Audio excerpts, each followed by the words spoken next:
ගත යුතුයි. එහෙම නැතුව ඩොලර් කොහෙන්වත් වැටෙන්නේ නැහැ. ආයෝජන කොහෙන්වත් ඉබේ වැටෙන්නේ නැහැ. ඒ ඉන්දියාවයි චීනයයි අතරලා යන්න පුළුවන් ගමනක් ලංකාවට නැහැ.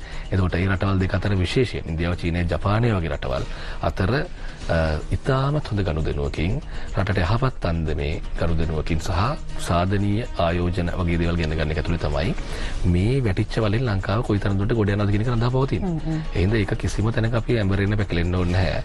අර සාම්ප්‍රදාන කුලව ඕනෙකට විරුද්ධ වෙන්න පුළුවන් කාට හරි. නමුත් මේක ඇත්තටම ඒ කියන්නේ අපි පෙන්නලා තිනවා ක්‍රියාවෙන් විශේෂයෙන් අදානි කිවිසුම සම්බන්ධයෙන් ඒක ලොකු රිස්ක් එකක් අරගෙන කරපු වැඩක්. එතකොට නමුත් ඒක මම හිතන්නේ තාමත් අවබෝධයෙන් ඉන්දියාවත් එක්ක තරහකාරී වෙන්නේ නැතුව ඒ තීරණය ගන්න ආණ්ඩුවට පුළුවන් වුණා. එතකොට ඒ වගේම ඒක අවබෝධයෙන් ඔවුන් අයින් කරගත්තා. ඒ වගේ එක බොහොම සුහදව වුණා. සමහර වෙලාවට කියගොනේ කෝ අදානි අයින් කරාද කියලා. දැන් ආනන්දකයි කියනවා අයින් වුණා ආණ්ඩුව මුකුත් කරේ නැහැ අයින් වුණා කියලා. ඒ කියන්නේ ඒකෙන් පේනවනේ හොඳයි. අදාන්ටත් එහෙම හිතනවනේ හොඳයි. ඒ කියන්නේ එහෙම තමයි ගනුදෙනු වෙන්න ඕනේ. අපි දැන් රාජතාන්ත්‍රික ගනුදෙනු කියන ඒවා. නැතු චන්ඩිපට්ටලින් නෙමෙයි. ඉතින් එහෙනම් අපි දකිනවා මේක ඊටාම සාධනීය මේ සංචාරය දකින්න. ඔව්.